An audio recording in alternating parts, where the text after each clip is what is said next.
শোনো শোনো শোনো গো মুমিন মুসলমান, শোনো শোনো শোনো গো মুমিন মুসলমান, ছেলে মেয়ে আল্লাহ জারি করিয়াছেন দান, এই পোলা মাইয়া আল্লাহ জারি করিয়াছেন দান। এই দুনিয়ায় শেখাও তারে হাদিস ও কোরআন, এই দুনিয়ায় শেখাও তারে হাদিস ও কোরআন, না হয় তোমার কপালেতে আছে জাহান্নাম, না হয় তোমার কপালেতে আছে জাহান্নাম। শোনো শোনো শোনো ওগো মুমিন মুসলমান, শোনো শোনো শোনো ওগো মুমিন মুসলমান, ছেলে মেয়ে আল্লাহ জারি করিয়াছেন দান, এই পোলা মাইয়া আল্লাহ জারি করিয়াছেন দান। একটি ছেলে আলেম যদি বানাও দুনিয়ায়, মরার পরে কোরআন পড়বে তোমার বিছানায়। একটি মেয়ে হাফেজ যদি বানাও দুনিয়ায়, মরার পরে কোরআন পড়বে তোমার বিছানায়। এই ওসিলাই তাস পড়াইবেন আল্লাহ মেহেরবান, এই ওসিলাই তাস পড়াইবেন আল্লাহ মেহেরবান, না হয় তোমার কপালেতে আছে জাহান্নাম, না হয় তোমার কপালেতে আছে জাহান্নাম। একটি ছেলে আলেম যদি বানাও দুনিয়ায়, মরার পরে ইমাম হবে তোমার জানাজা, ঠিক কিনা বলেন? একটি ছেলে আলেম যদি বানাও দুনিয়ায়, মরার পরে ইমাম হবে তোমার জানাজায়। এই ওসিলাই মাফ করিবেন আল্লাহ মেহেরবান, এই ওসিলাই মাফ করিবেন আল্লাহ মেহেরবান, না হয় তোমার কপালেতে আছে জাহান্নাম, না হয় তোমার কপালেতে আছে জাহান্নাম। মারহাবা বলেন। মারহাবা। যশোর জেলার ঐতিহ্যবাহী কেফায়েতনগর বাইতুল্লাহ জামে মসজিদ এবং গ্রামবাসীর উদ্যোগে আয়োজিত ১৬তম দ্বিতীয় বার্ষিক তাফসীরুল কোরআন মাহফিল, অর্থাৎ ১৬ ডিসেম্বর একদিনব্যাপী তাফসীরুল কোরআন মাহফিলের সমাপনী অধিবেশনের সম্মানিত সভাপতি, এই জনপদের কৃতি সন্তান জনাব মোহাম্মদ রাজু মিয়া মোল্লা, বিশিষ্ট সমাজসেবক মুহতারামের জন্য দোয়া করছি আল্লাহ পাক আর মৃত্যু যেন ইসলামের জন্য, দ্বীনের জন্য আল্লাহ পাক থেকে কবুল করে নেন, সকলে বলেন আমিন। সালাতুল ঈশার পূর্ব মুহূর্ত পর্যন্ত অত্যন্ত গুরুত্বপূর্ণ আলোচনা করেছেন আমাদের একান্ত প্রিয় ভাই, আমাদের বন্ধু, আপনাদের এই অঞ্চলের কৃতি সন্তান, আমাদের অত্র মসজিদের সুযোগ্য ইমাম হাফেজ মাওলানা সাইফুল ইসলাম ভাইয়ের সুযোগ্য বড় ভাই হাফেজ মাওলানা শাহ আলম যশোরী হাফিজাহুল্লাহ। প্রিয় ভাই, সারা বাংলাদেশ ব্যাপী আল্লাহ পাক তাকে কোরআনের ময়দানে কবুল করেছেন, কথা বলছেন। আল্লাহ পাকের কাছে দোয়া করি, আপনাদেরও যদি দোয়া থাকে, সহযোগিতা থাকে, তাহলে তার এই কণ্ঠ আল্লাহ পাক আরো বিস্তৃতি ঘটাবেন এবং বিশ্বব্যাপী কবুল করলেও করতে পারেন, ঠিক কিনা বলেন? দোয়া করবেন না? আমি দোয়া করছি, আপনাদের কাছে দোয়া চাচ্ছি, আল্লাহ পাক কবুল করুন। আজকের মাহফিলের উপস্থাপনায় আছেন অত্র প্রতিষ্ঠানের, অত্র মসজিদের সুযোগ্য ইমাম হাফেজ মাওলানা সাইফুল ইসলাম ভাই। আজকের এই মাহফিলে মঞ্চে উপস্থিত জাতির শ্রেষ্ঠ সন্তান হযরত উলামায়ে কেরাম, আমার সামনে ধুলির আসনে বসা আমার একান্ত শ্রদ্ধাভাজন পিতৃতুল্য তাওহীদি জনতা, সমবয়সী যুবক ভাইয়েরা, স্নেহের সোনাময়ীরা, পর্দার অন্তরালে অবস্থানরত আমার সম্মানিতা মা এবং বোনেরা, প্রাণপ্রিয় কেফায়েতনগরবাসী, আপনারা সবাই কেমন আছেন? আমরা সকলে কেমন আছি? আমাদেরকে ভালো রেখেছেন কে? শুকরিয়া আদায় করতে হবে কার? জবান ছেড়ে পড়ছি আলহামদুলিল্লাহ। অসংখ্য দুরূদ আর সালাম বর্ষিত হোক নবী কুলের শিরোমণি, এই পৃথিবীর প্রধান মেহমান, নবিয়ে মুকাররম সাইয়্যিদুনা নবিয়ুনা মুহাম্মদ রাসূলুল্লাহ, সকলে বলি সাল্লাল্লাহু আলাইহি ওয়াসাল্লামের প্রতি স্মরণ করছে সোনার সাহাবা আজমাইনদের, যারা আল্লাহর নবীকে ফলো করেছেন, যারা আমাদের জন্য আদর্শ, যারা অনুকরণীয়, নবীজির আদর্শ, নবীজির কথাগুলোকে বিশ্বব্যাপী ছড়িয়ে দেওয়ার জন্য সবচেয়ে বেশি ভূমিকা যারা রেখেছিলেন তারা ছিলেন নবীজির সাহাবী। তারা একেবারে পুঙ্খানুরূপী নবীজিকে অনুসরণ করেছেন। আর এর ফলশ্রুতিতে আল্লাহ রাব্বুল আলামিন তাদেরকে কোরআনুল কারীমে ঘোষণা দিয়েছেন রাদিয়াল্লাহু আনহুম ওয়া রাদওয়ান। আল্লাহর সকল সিদ্ধান্তের উপরে সাহাবা আজমাইন খুশি হয়ে গিয়েছিল। এইজন্য আল্লাহ পাক সাহাবা আজমাইনদের কর্মকাণ্ডে খুশি হয়ে গিয়েছে। সুবহানাল্লাহ বাড়িতে বলবেন, জোরে বলেন সুবহানাল্লাহ। মা বোনেরা ভেতরে আছেন, তারা কানায় কানায় পরিপূর্ণ হয়ে গেছে। আর আপনাদের অবস্থা এরকম ইয়াতীম মিসকিন, এই অবস্থা আসলে কতদিন চলবে আমরা জানি না। দোয়া করছি দোকানে যে সকল ভাইরা আছেন আর দোকানদারি যারা করছেন যে সকল ভাইরা, আপনারাও এই মাহফিল যাতে প্রাণবন্ত হয়, সফল হয়, এখানে ব্যবসায়ী যারা ভাই তাদেরকেও সহযোগিতা করতে হবে। আপনাদের সামনে যে সকল ভাইরা আছে কেনাকাটা হয়ে গেলে তাদেরকেও আপনারা বলেন যে আমরা তো ব্যবসার কারণে এখানে দাঁড়িয়ে আছি, কিন্তু তোমরা কেন আড্ডা দিচ্ছ? তোমরা মাহফিলটা যদি সফল না হয়, কাফেররা তো এই সিদ্ধান্ত নিয়েছিল লা তাসমাউ লিহাযাল কোরআন, কোরআন শুনো না। আর কোরআন না শুনে ঘরে বসে থাকবে এমন বিষয় নয়। কোরআন যদি সফল না হতে পারে, আল্লাহ নবীর কথা যদি মানুষ শুনতে না পারে, আল্লাহ নবীর কথা যদি মানুষের কর্ণকুহরে পৌঁছতে না পারে, তোমরা বিশৃঙ্খলা করো, তোমরা হতাশা সৃষ্টি করো, ফাতনা ফাসাদ সৃষ্টি করো, এটার মধ্য দিয়ে হতে পারে তোমরা সফল কাম হতে পারবে না। আল্লাহ পাক বলেন, নবী কোরআনুল কারীমের সাথে দুশমনি করে এই পৃথিবীতে কেউ সফল হতে পারে নাই, পারবেও না।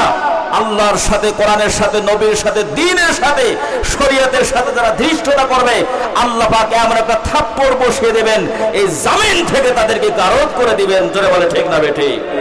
এজন্য আমরা চাই না কেউ ক্ষতিগ্রস্ত হোক, কেউ জাহান্নামের উপযুক্ত হয়ে যাক, জাহান্নামের অধিবাসী হয়ে যাক, এটাকে আমরা কেউ চাই? আমরা বুক ভরা ভালোবাসা দিতে চাই। ভাইরা আসুন, বসুন। আল্লাহর কোরআনের সংস্পর্শে এসে সাইয়েদনা ওমর আল্লাহ নবীর মাথা কাটতে এসে পরিবর্তন হয়েছে। আপনার পরিবর্তন হতে সময় লাগবে, কথা কন না কেন, সময় লাগবে। আমার ভাই বন্ধুগণ, আল্লাহ নবী সবেমাত্র কিছু লোক ইসলাম গ্রহণ করেছে। নবীজি তার বিশিষ্ট সাহাবী হযরত আরকাম রাদিয়াল্লাহু তাআলা আনহুর বাসায় নবদীক্ষিত সাহাবা আজমাইনদেরকে তিনি কোরআন শিখাচ্ছেন, দ্বীন শিখাচ্ছেন, ইলম শিখাচ্ছেন, শরীয়ত বোঝাচ্ছেন।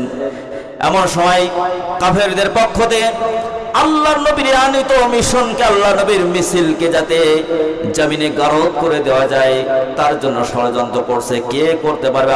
নবীজিকে, নবীজির বিরুদ্ধে যে ষড়যন্ত্র করা হয়েছিল, আল্লাহ রাব্বুল আলামিন নবীজিকে জানিয়েছেন সূরা আনফালের 30 নম্বর আয়াতে আল্লাহ পাক জানিয়েছেন, নবীজি স্মরণ করো সেই সময়ের কথা। শুনতেছেন? ষড়যন্ত্র শুধু নবীজির সময় হয় নাই, ইসলামের পক্ষে যারা থাকবে তাদের বিরুদ্ধে ষড়যন্ত্র এই পৃথিবীর সূচনা থেকে শুরু হয়েছে। পৃথিবীর যতদিন শেষ না হবে ষড়যন্ত্র ইসলামের বিরুদ্ধে, কোরআনের বিরুদ্ধে, আলেম ওলামার বিরুদ্ধে, দ্বীনের বিরুদ্ধে করবে। কেউ সম্মুখ থেকে করবে, কেউ পিছন থেকে কলকাঠি নাড়াবে। ঠিক কিনা বলেন? আল্লাহ রাব্বুল আলামিন স্মরণ করে দিয়ে বলেন, নবীজি আপনি স্মরণ করেন, ওয়া ইয ইয়ামকুরু বিকাল্লাযীনা কাফারু লিইউসবিতুকা আও ইয়াকতুলুকা আও ইখরিজুকা ওয়া ইয়ামকুরুনা ওয়া ইয়ামকুরুল্লাহ ওয়াল্লাহু খায়রুল মাকিরিন। জোরে জোরে বলেন আল্লাহু আকবার। আল্লাহ পাক নবীজিকে বলছেন, নবীজি সেই সময়ের কথা স্মরণ করেন। কোন সময়ের কথা? যখন আপনার বিরুদ্ধে ষড়যন্ত্র করা হয়েছিল, তারা 3 দফা কর্মসূচি গ্রহণ করেছিল কিভাবে আপনার আনিত মিশনকে আর সামনে এগোতে না দেওয়া যায়, এখানে যাতে আপনার মিশন নিভিয়ে দেওয়া যায়, তার জন্য ওরা বসেছিল না, ওরা ষড়যন্ত্র করেছিল। ও নবীজি, ওরা প্রথমে আপনাকে নির্বাসিত করার জন্য ষড়যন্ত্র করলো, এরপরে আপনাকে হত্যা করার ষড়যন্ত্র করলো, এরপরে আপনাকে দেশান্তরিত করার ষড়যন্ত্র করলো। আর ওরা যত ষড়যন্ত্র আর নবীর বিরুদ্ধে করেছে, আমি আল্লাহ রাব্বুল আলামিন আসমানে বসে থাকি নাই, আমি তাদের ষড়যন্ত্রের মোকাবেলায় আমি আল্লাহ পাক সেখান থেকে কৌশল অবলম্বন করেছি। জোরে বলেন সুবহানাল্লাহ। ওয়াল্লাহু খায়রুল মাকিরিন।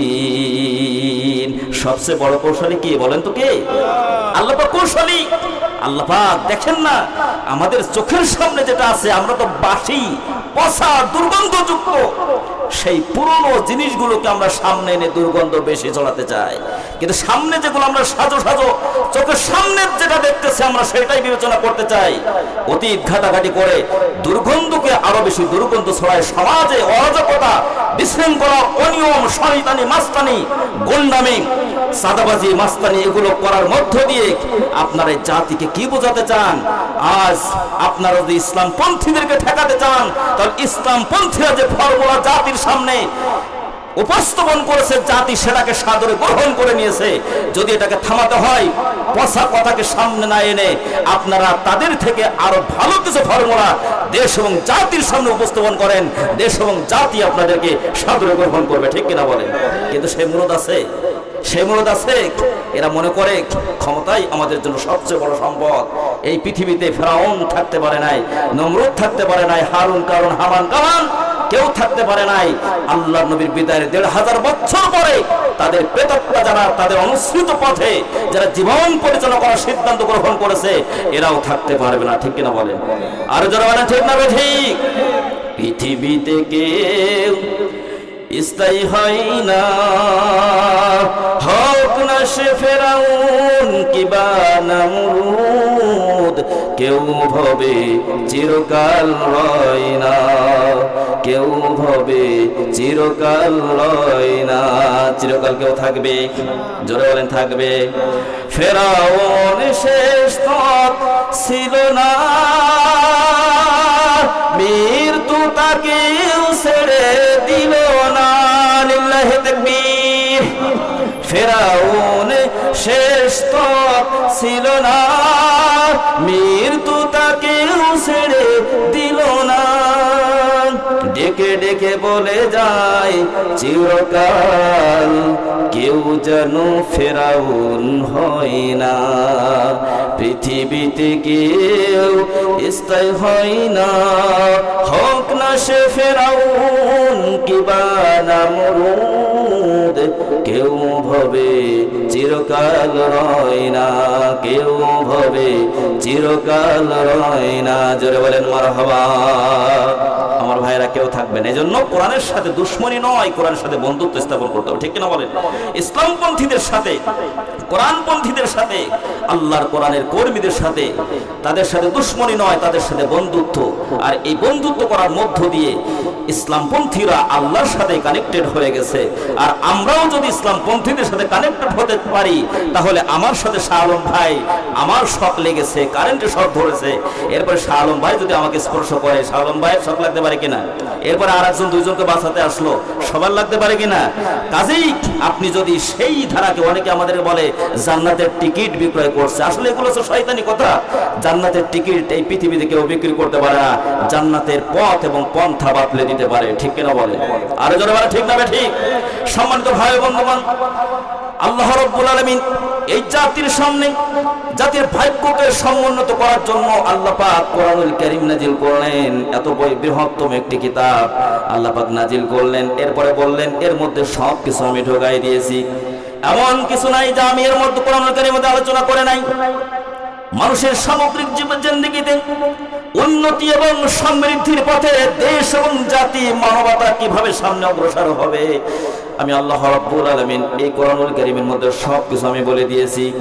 এমন কিছু বাদ রাখি নাই যে পৃথিবীতে নতুন কোন দার্শনিক আসবে যাদের জন্য নতুন করে কোরআন বানানো লাগবে। ঠিক না ঠিক? জোরে বলেন। আমার ভাই বন্ধুগণ, আল্লাহ রাব্বুল আলামিন বলে সব যখন ঢোকালাম, সুতরাং এই কোরআনের সংস্পর্শে যারা আসবে, তার উপরে যারা আত্মসমর্পণ করবে, আমি আল্লাহ পাক এই কোরআনকে তাদের জন্য হুদায়ত বানালাম, হেদায়েতের পথ প্রদর্শক বানালাম। সুবহানাল্লাহ। কোন ওয়া হুদাও ওয়া রাহমাতাও ওয়া বুশরা লিল মুসলিমিন। আল্লাহ পাক বলেন যারা আত্মসমর্পণ করবে নবী, এই কোরআন তাদের জন্য হুদা, এই কোরআন তাদের জন্য আমি আল্লাহ পাক রহমত বানিয়ে দিলাম। জোরে বলেন সুবহানাল্লাহ। আমার ভাই বন্ধুগণ, এই কোরআনের ব্যাপারে কোনো সন্দেহ আছে? যুগে যুগে কত মানুষ তো সন্দেহ করেছে। আমাদের মতো বলদ মার্কা মুসল্লি তো তারা ছিল না, আমাদের মতো নাম কষ্টে মুসলমান কিন্তু তারা ছিল না। তারা কোরআনের ভুল ধরতে এসেছে, কোরআনকে শিক্ষা গ্রহণ করে তারপরে। ঠিক কিনা বলেন? ডক্টর মরিস বুকাইলির নাম শুনেছেন আপনারা? ডক্টর মরিস বুকাইলি তিনি পণ্ডিত মানুষ, তিনি ডক্টরেট করেছেন, পিএইচডি করেছেন। আল্লাহর কোরআনের মধ্যে নাকি কোনো রকম ত্রুটি নাই, কোনো সন্দেহের উদ্রেক হতে পারে এমন কোনো কথা আল্লাহর কোরআনের মধ্যে নাই। যারা বিরোধিতা করে তারা আন্দাজে করে, যারা নাস্তিক এবং মুরতাদ দেশি এবং বিদেশি, দেখেন না খাটাস মার্কা কিছু আছে, মুফতি ইমরান বিন বশির, কত বড় শয়তান, নাম শুনলে আমার দুঃখ হয়। আমার নামেও যদি কেউ ওয়াজ দেখার জন্য সার্চ করে ওই বদমাইশ নাস্তিক মুফতি ইমরান বিন বশিরের নাম চলে আসে। ভাই দেখেছেন কত বড় শয়তান, কত বড় বাটপার। নাস্তিক হবি, নাস্তিকদের মতো বেশভূষা গ্রহণ কর, কিন্তু আমার মতো পাঞ্জাবি, আমার মতো টুপি, আমার মতো মুখে দাড়ি নিয়ে যদি ইসলামের বিরোধিতা করে, আল্লাহর নবীর জীবনের বিভিন্ন প্রসঙ্গগুলো টেনে এনে মানুষের সামনে আল্লাহর নবীকে প্রশ্নবিদ্ধ করার জন্য, হেয় প্রতিপন্ন করার জন্য যদি চেষ্টা করে, তাহলে এর মতো কষ্ট তো আর হতে পারে না। আমার ভাই বন্ধুগণ, এই ধরনের নাস্তিক ইমরান বিন বশির, আসাদ নূর, আসিফ মহিউদ্দিন, এরকম অসংখ্য রয়ে গেছে যারা আল্লাহর নবীর সম্মান নিয়ে কোরআনের মধ্যে বিভিন্ন রকম অসঙ্গতি নাকি তাদের নজরে ধরা পড়েছে। তোমরা কি ডক্টর মরিস বুকাইলির দিকে তাকায় দেখো না? মরিস বুকাইলি তোমাদের এসে কম পণ্ডিত ছিলেন না। তিনি বলছেন কোরআনকে ভুল ধরার জন্য সর্বপ্রথম আমি কোরআনকে শিখলাম। আমাদের মতো আনাকুম জানাকুম মার্কানা, আমরা তো সূরা ফাতিহা পড়তে গেলে আমাদের পায়জামা নষ্ট হয়ে যায়, ঠিক কিনা বলেন? অধিকাংশ চাচাজি নামাজ পড়তে পড়তে জীবনের পড়ন্ত বিকালে চলে এসেছে, কিন্তু সূরা ফাতিহা পড়তে গেলে ফেল করার সম্ভাবনা আছে না নাই? এই ধরনের মানুষ আমাদের সমাজে কিন্তু বেশি। কিন্তু ডক্টর মরিস বুকাইলি বলেন কোরআনকে ভুল ধরার জন্য যেমন শিক্ষা গ্রহণ করার দরকার তেমন শিক্ষা আমি গ্রহণ করলাম। আমার ভাই বন্ধুগণ, এরপরে ডক্টর মরিস বুকাইলি বলেন কোরআনুল কারীমকে আমি শিক্ষা গ্রহণ করলাম কোরআনকে ভুল ধরবো বলে, কিন্তু যত শিখতেছি, যত বুঝতেছি, যত ইস্তেহাদ করতেছি, গবেষণা করতেছি, কোরআনের গবেষণায় আমার চোখে প্রশস্ত করে দিয়েছে আমি মরিস বুকাইলির জীবনের ভুল ধরা পড়েছে। কোরআনের ভুল ধরতে এসে যারা বলেন সুবহানাল্লাহ। আমার ভাই বন্ধুগণ, আল্লাহ রাব্বুল আলামিন বলেন ওয়া ইন কুনতুম ফি রাইবিম মিম্মা নাযালনা আলা আবদিনা ফাআতু বিসূরাতিন মিন মিসলিহি ওয়াদউ শুহাদাআকুম মিন দুনিল্লাহি ইন কুনতুম সাদিকিন। জোরে জোরে বলেন আল্লাহু আকবার, আরো জোরে বলেন আল্লাহু আকবার। আমার ভাই বন্ধুগণ, মা এবং বোনেরা, গভীর মনোযোগ। ইসলামের এই সমস্ত নাস্তিক এবং মুরতাদ, ইসলাম দ্রোহী, খোদা দ্রোহী শক্তিকে যদি পরাস্ত করতে হয়, যদি পরাভূত করতে হয়, সারাদিন চায়ের স্তরে আড্ডা মারলে হবে না, সারাদিন বলদের মতো খাটতে হবে না। সন্ধ্যার পর দিনের মধ্যে পুরো সময়টা মাঠে ঘাটে খাটবেন, আর সন্ধ্যার পর থেকে রাত 12টা পর্যন্ত চায়ের স্টলে আড্ডা দিবেন, টোকাটুকি করবেন, শয়তানি বাটপারি করবেন। আপনি কি জানেন প্রতিটা মুহূর্তে বাংলাদেশের প্রতিটা সেকেন্ডে নাস্তিকরা তাদের মিশনকে এমন ভাবে এগিয়ে নিয়ে যাচ্ছে যে আপনার মনের অজান্তে আপনার পরিবারে নাস্তিক তৈরি হয়ে যাচ্ছে, অথচ এই বিষয়ে আপনার কোনো খেয়ালই নাই, ঠিক কিনা বলেন? আপনি জানেনই না। সোশ্যাল মিডিয়া উন্নতির ফলে যত উন্নতি হয়েছে তার সে কোটি কোটি গুণ বেশি অবনতি হয়েছে। এর আগে ওরা এই নাস্তিক এবং মুরতাদ কোরআনকে যারা ভুল হিসেবে প্রমাণ করার জন্য চেষ্টা করেছে, ওরা এর আগে কিন্তু তারা বলতো যে তাদের অনুসারী যারা হয়ে যাচ্ছে আস্তে আস্তে তাদের অনুসারীর সংখ্যাও কিন্তু কম নয়। তাদেরকে বলতো যে আপনাদের পরিচয় দরকার নাই, আপনাদের ছবি দরকার নাই, আপনাদের কিছু লেখালেখি পাঠান। অথচ সাম্প্রতিক সময় তারা তাদেরকে আহ্বান করেছে আপনারা প্রকাশ্যে চলে আসুন, এখন আমাদের দলের লোকের কিন্তু অভাব নাই। আমার ভাই বন্ধুগণ, আল্লাহর নবী যে ইসলাম আমাদের জন্য রেখে গেলেন দিন হিসেবে, আল্লাহ পাক আমাদের জন্য যে ইসলামকে এই যে কমপ্লিট কোড অফ লাইফ, ইন্না দীনা ইনদাল্লাহিল ইসলাম ওয়া রাদিতু লাকুমুল ইসলামা দীনা, বলেন তো আমাদের দ্বীনের নাম কি? দীনুনাল ইসলাম, বলেন তো কি? আমাদের দ্বীন হচ্ছে, জীবন ব্যবস্থা হচ্ছে ইসলাম। আর Allah has directly send message to him, Allah রাব্বুল আলামিন সরাসরি তার হাবিবকে এই দ্বীনের ব্যাপারে মেসেজ বার্তা আল্লাহ পাক প্রেরণ করেছেন। জোরে বলেন সুবহানাল্লাহ। আমার ভাই বন্ধুগণ, আল্লাহ রাব্বুল আলামিন সূরা বাকারার শুরু থেকে আমি তো চ্যালেঞ্জ ছুড়ে দিয়েছি, পৃথিবীতে কেউ চ্যালেঞ্জ ছুড়তে পারে নাই, কিন্তু আমি আল্লাহ পাক চ্যালেঞ্জ ছুড়ে দিয়েছি কোরআনের মধ্যে। আমি মানুষের জন্য হেদায়েতের আমি এটা নিশানা বানিয়ে দিয়েছি, আমি হেদায়েতের পথ প্রদর্শক হিসেবে কোরআন আমি দান করেছি। এত কথা শোনালাম, মুমিনদের বৈশিষ্ট্য শোনালাম। সফল যদি হতে চাও সূরা বাকারার প্রথম দিকে 5টি গুণ বর্ণনা করলাম। যেহেতু সময় স্বল্প এই জন্য কথা হবে অল্প, যার ব্যাখ্যা বিশ্লেষণ হবে অতি ব্যাপক। ঠিক না বে ঠিক? জোরে বলেন ঠিক কি না আমার ভাই বন্ধুগণ? আল্লাহ রাব্বুল আলামিন বলেন এরপরে আমি যারা সফল হতে চায় মুমিনদের বৈশিষ্ট্য আমি বর্ণনা করলাম সূরা বাকারার প্রথম দিকে। এরপরে কাফেরদের বৈশিষ্ট্য বললাম, মুনাফিকদের বৈশিষ্ট্য বললাম। আল্লাহ পাক বলেন এত কথা শোনানোর পরেও তোমাদের সামনে সূরা বাকারার 23 নম্বর আয়াত আল্লাহ পাক বলেন এত কথা শোনানোর পরেও আমি আমার হাবিবের উপরে যা অবতীর্ণ করেছি, যা নাজিল করেছি, আপনারা বলেন তো আল্লাহ পাক তার হাবিবের উপরে কি প্রেরণ করেছেন? কোরআন নাজিল করেছেন, কোরআন অবতীর্ণ করেছেন। আল্লাহ পাক বলেন এত কথা শোনালাম, এরপরেও যদি কোরআনের মধ্যে তোমাদের কোনো সন্দেহ থাকে তাহলে তোমরা তো অনেক তোমরা বাহাদুর, অনেক তোমরা মাস্তান। তাহলে কোরআনের মতো বেশি বড় দরকার নাই, ফাতু বিসূরাতিন মিন মিসলি, কোরআনের মতো ছোট্ট যে সূরা আছে এই সূরা তোমরা তৈরি করে বা নাজিল করে দেখাও। অদউ শুহাদাকুম মিন দুনিল্লাহ, তোমরা আহ্বান করো সাহায্যের জন্য। তোমরা যাদেরকে ফলো করো, তোমরা যাদের অনুসরণ করো তাদেরকে তোমরা আহ্বান করো। তোমাদের সাই গোষ্ঠী চালাচামুন্ডা এই পৃথিবীব্যাপী যত নাস্তিক এবং মুরতাদ, ফেরাউন, নমরুদ, হামান, কামানের গোষ্ঠী যারা আছে ওদেরকে সব এক জায়গায় করো। করার পরে তোমরা সাহায্য তাদের থেকে নাও, কিন্তু আল্লাহ ব্যতীত।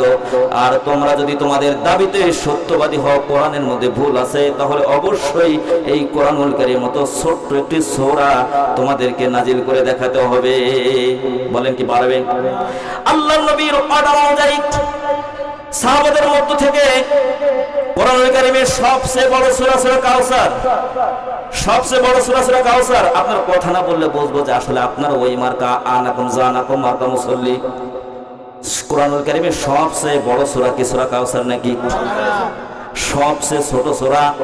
হেফজ কোরআন শরীফে একটি পৃষ্ঠায় যদি 15টি লাইন দখল করে তাহলে সূরা কাউসার সেই 15 লাইনের মাত্র 1 লাইন দখল করেছে। খুব বড় না? 1 লাইন মাত্র দখল করেছে এই সূরা কাউসার। যেহেতু কোরআনুল কারীমের একেবারে সর্বকনিষ্ঠ সূরা, সবচেয়ে ছোট সূরা, আল্লাহর নবীর অর্ডার অনুযায়ী সাহাবায়ে ইজমিল লিখলেন, কাবা শরীফের সাথে সেটাকে লটকিয়ে দেওয়া হলো। 1 দিন 2 দিন যায়, 5 দিন যায়, কেউ কোনো জবাব দিতে পারে না।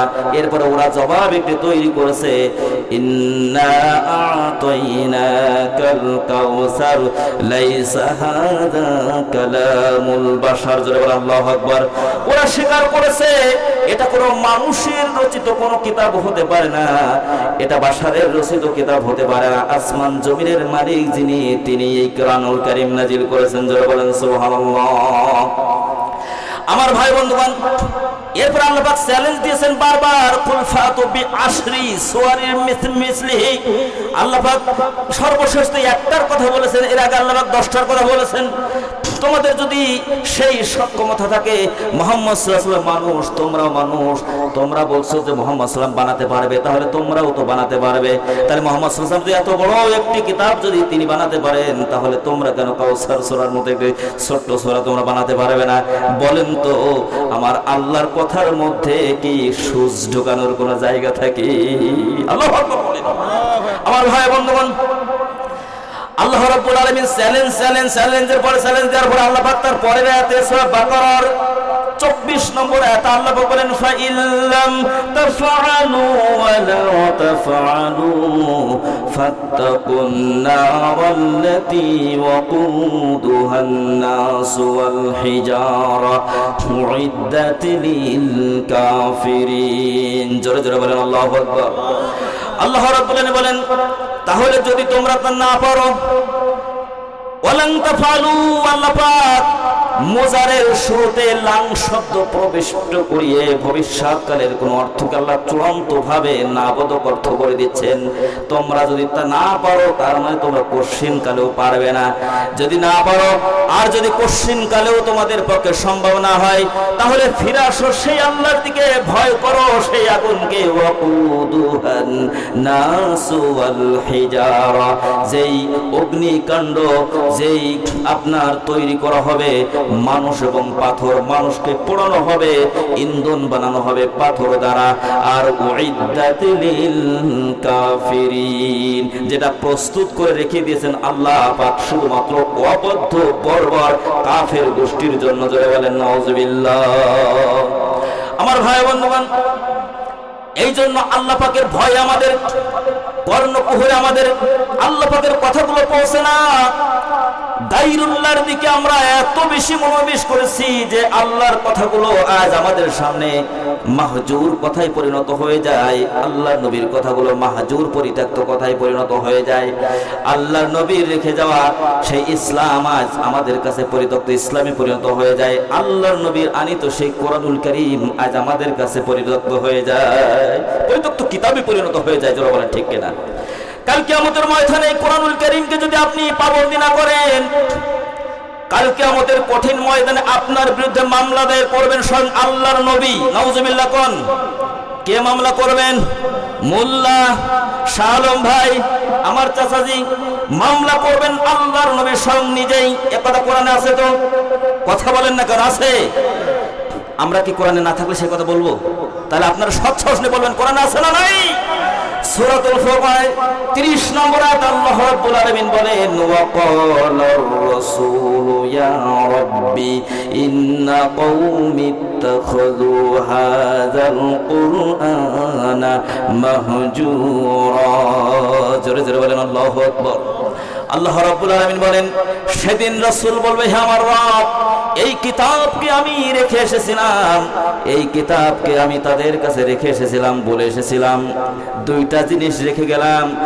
লাম তারাক্তু ফিকুম আমরাইন লান তাদুল্লু মা তামাসসাকু বিহিমা কিতাবাল্লাহি ওয়া সুন্নাতি রাসূল।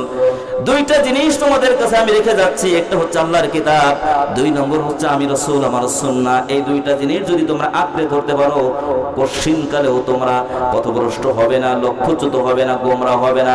আল্লাহর নবী বলে গিয়েছেন। নবীজি বিদায়ের পরে আম্মা জান আয়েশা সিদ্দিকা রাদিয়াল্লাহু তাআলা আনহার কাছে একদল সাহাবী এসে বলছেন, ওহে আমাদের আম্মা জান আয়েশা, আমরা তো নবীজি যতদিন ছিলেন ততদিন সকল বিষয়ের সুস্পষ্ট সমাধান আমরা তার কাছ থেকে পেয়েছি। সূরা ফুরকানের 33 নম্বর আয়াতে সে কথা বলা হয়েছে, ওয়ালা ইয়াতুনাকা বিমাসালিন ইল্লা জিনাকা বিল হাক্কি ওয়া আহসানা তাফসীরা। জোরে জোরে বলেন আল্লাহু আকবার। তাফসীরুল কোরআন মাহফিল, মূলত তাফসীর তো আমরা করি না, তাফসীর কে করেন? আল্লাহ রাব্বুল আলামিন নিজেই তাফসীর করেন, নিজেই ব্যাখ্যা বিশ্লেষণ করেন। সূরা নিসার শেষ অংশে বললেন, ফতোয়া মানুষ দিতে পারে না, আমি আল্লাহ পাক ফতোয়া দেয়, আলেম ওলামা সেটাই ডেলিভারি দেয়। ঠিক কিনা বলেন? আমার ভাই বন্ধুগণ, আল্লাহ রাব্বুল আলামিন বলেন, নবীজি এমন কোনো বিষয় নাই যা আপনার কাছে কোনো সমস্যা নিয়ে লোকেরা আসে না, যার সুস্পষ্ট সমাধান আমি আল্লাহ রাব্বুল আলামিন তাফসীর আকারে। তাফসীর মানে হচ্ছে ব্যাখ্যা করা, বিশ্লেষণ করা, একটা জিনিসকে তাহকিক করে মানুষকে ব্যাখ্যা বিশ্লেষণের মাধ্যমে বিষয়টির মধ্যে মানুষের মনোনিবেশ করানো। আল্লাহ পাক বলেন, এটা আপনি করবেন কেন? আমি রব্বুল আলামিন তাফসীর করে দিয়েছি। জোরে বলেন সুবহানাল্লাহ। সুতরাং সব কিছু পরিষ্কার হয়ে গেল, স্পষ্ট হয়ে গেল। তারপরে এই কিতাবকে যারা মান্য করলো না, গ্রহণ করলো না, জাগতিক জীবনে তারা পথভ্রষ্ট হয়ে গেল।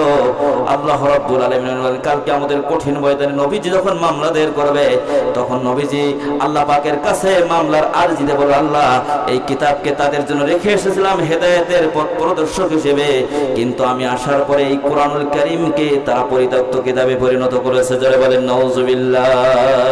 কি কিতাবে পরিণত করেছে?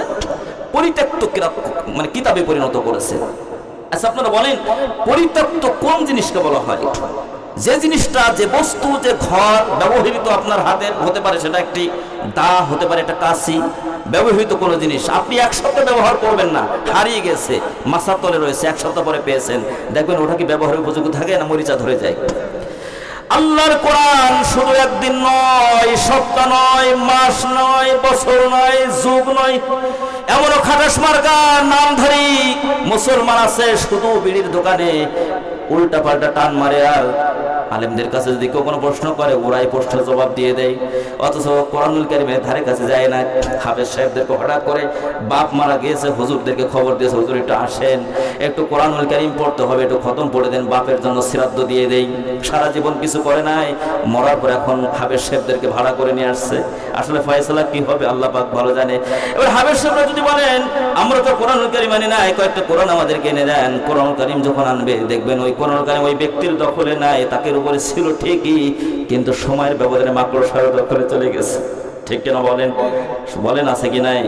এরকম মানুষ আছে কিনা আমার ভাই বন্ধুগণ?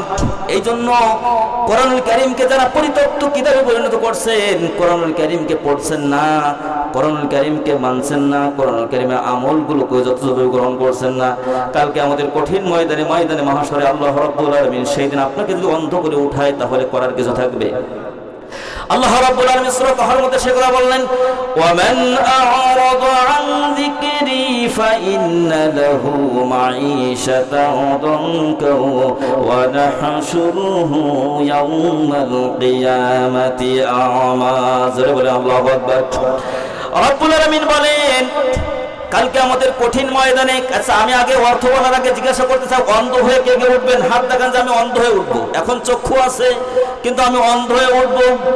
চাচারা চাচিরা, ভাইয়েরা ভাবিরা, দাদারা দাদিরা, নানারা নানুরা, কেউ তো সেদিন অন্ধ হতে চায় না। চোখের মধ্যে যদি সামান্য একটু বালুকণা চলে যায়, কসলাতে চোখ শেষ করে ফেলে দেয়, তারপরে যে কোনো বিনিময়ে চোখ থেকে বের করতে হবে, তার মধ্যে স্বস্তি পায় না। কালকে আমাদের কঠিন ময়দানে জাগতিক জীবনে আপনার চোখ ছিল, সেদিন যদি আপনাকে অন্ধ করে উঠানো হয় কি অবস্থা সেদিন হবে একটু কি ভেবে দেখেছেন?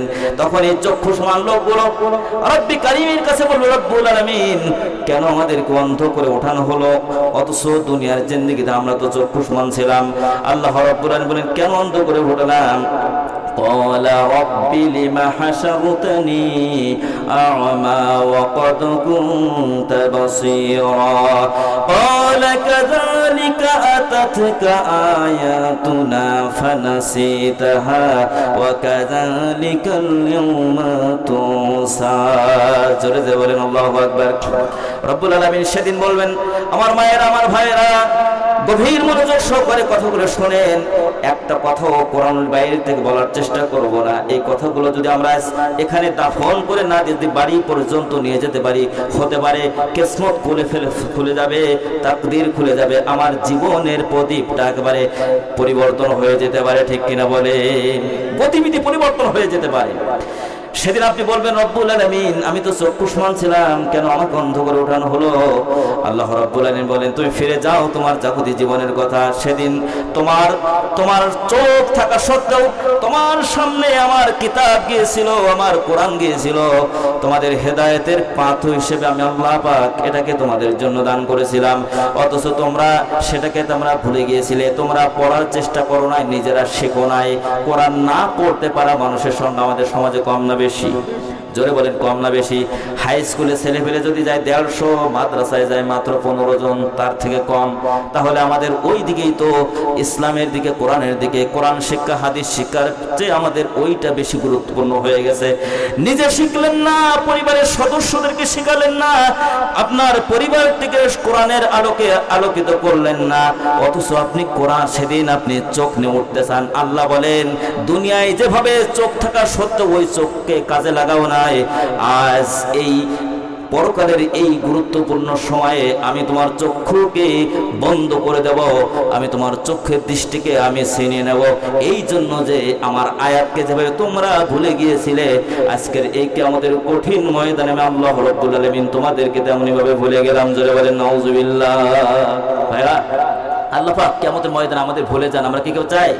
জোরে বলে কেউ চাই? কেউ চায় না। তাহলে কোরআনের সংস্পর্শে আসার দরকার আছে না নাই?